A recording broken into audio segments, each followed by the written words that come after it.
Thanks for joining me on episode 1175 of the Inspired Stewardship Podcast. I'm Robert Raymond Riopel, and I challenge you to invest in yourself, invest in others, and develop your influence and impact the world by using your time, your talent, and your treasures to live out your calling. Having the ability to improve consistently over time is key. And one of the ways to be inspired to do that is to listen to this, the Inspired Stewardship Podcast with my friend, Scott Mader. The interesting thing is you can be in the whatever it takes level of commitment and the I will do it if, I will do it unless. You can be in these high levels of commitment even without a crisis, even without an emergency, even without a disaster. But it takes intentionality. It takes a decision. Welcome and thank you for joining us on the Inspired Stewardship Podcast.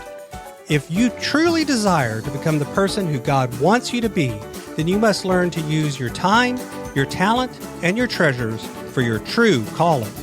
In the Inspired Stewardship Podcast, you will learn to invest in yourself, invest in others, and develop your influence so that you can impact the world. In today's episode about impacting the world through stewarding your treasures, I talk with you about the 5 levels of commitment. I also share how those 5 levels affect our approach to money, and I talk about why deciding up front what level of commitment you want to make helps you actually make change. As we talk about stewarding your treasures, wouldn't it be great if you could support this podcast and do it without costing yourself an extra dime? Turns out you can. All you have to do is use inspiredstewardship.com/Amazon when you're ready to make a purchase via Amazon, and a small commission will come back to support the show. If you enjoy the show when you're ready to buy from Amazon, just use inspiredstewardship.com/Amazon. When it comes to setting goals or achieving things, getting done what you really want to do, or making a big change in your life, there's different levels of commitment that we have for those things. If you think about it, there's kind of 5 levels of contentment. The idea about a commitment is it's creating a burden or a necessity or a feeling of certainty that something's going to be done. It's the idea of saying this is going to happen. So if you think about it, your lowest level of commitment is simply no commitment at all. This is when something is simply a dream or a wish. You want it to happen, but you're not really actively doing anything. The next level up from no commitment at all, that's where you don't want it at all, to I wish I wanted it, I hoped it would happen.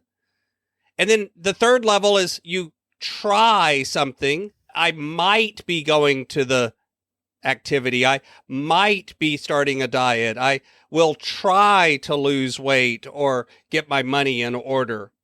The fourth level is I will do it if, or I will do it unless. This is conditional commitment. I will go to the event unless my favorite TV show is on that night. Or I will do it if everything works out that way. It's putting a condition under which you will achieve it. And the highest level of commitment, the 5th, is the whatever it takes level, the WIT level, the unconditional. I'm going to make this happen no matter what. And often what has to happen to really make a change in something big, like our finances or our money, is we have to have something that creates that do or die feeling, that moment that we can get to that 5th level of commitment, that whatever it takes, or the never again kind of commitment.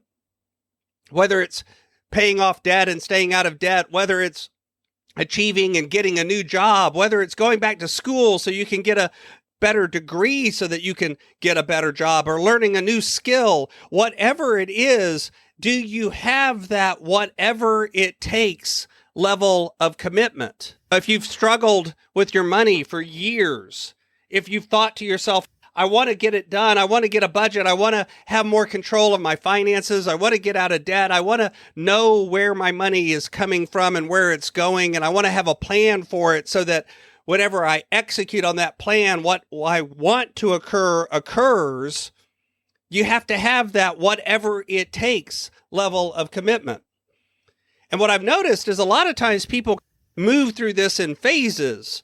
So for instance, if they have a big crisis, maybe they've got old bad debt or they've lost a job or something like that happens where it's a major event, they get into the whatever it takes mode. We're going to fix this no matter what, whatever it takes. But then oftentimes they get through that crisis. They get out the other side, and now they're at a place where they're beginning to have things settle back down.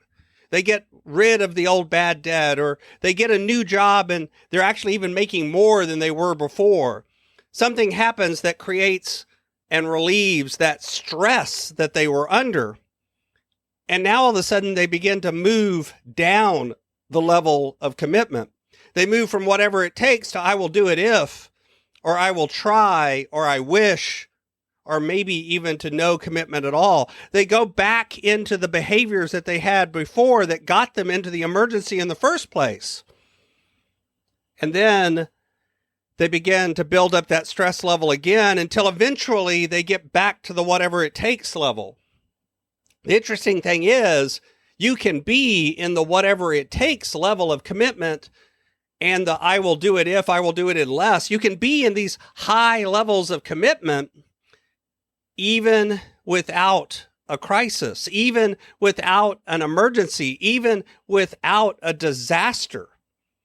But it takes intentionality. It takes a decision. You have to decide up front. This is a never again moment. This is a do or die moment. I'm going to commit to this, not just today, not just to fix this immediate problem, but I want to fix the bigger thing. I want to change the way I look at the world. I want to change the way I look at my money. I want to have a different relationship with my money forever. This is not about making a goal. See, getting out of debt is a goal. It's something that you begin, you complete, you finish. It's got a beginning, a middle, and an end. Instead, the whatever it takes philosophy, if you want it to stick, it has to have that feeling that lasts beyond. It has to have that feeling that lasts long enough to really make new habits, to make new mindsets, to make and create new beliefs. You have to change not just for the goal, not just to start and get through it, but you have to keep that level of commitment beyond that. You have to have that level of commitment towards your why, towards the emotional thing that's behind the goal, the reason that you're trying to get out of debt or get control of your money. Not just getting control of your money, but why are you doing it? What does financial independence mean to you? What does freedom mean to you? What does having control of your money mean? And if you have that whatever it takes level of commitment to that why, then all of a sudden the behavior change becomes real and lasts. Thanks for listening. Thanks so much for listening to the Inspired Stewardship podcast. As a subscriber and listener, we challenge you to not just sit back and passively listen, but act on what you've heard and find a way to live your calling. If you like this episode on the stewardship of treasures, you can sign up for our treasures tips by going to inspiredstewardship.com/treasures or text in the US 44222 treasures tips. And we'll send you 5 weeks of our best tips on stewarding your treasures. Until next time, invest your time, your talent, and your treasures. Develop your influence and impact the world.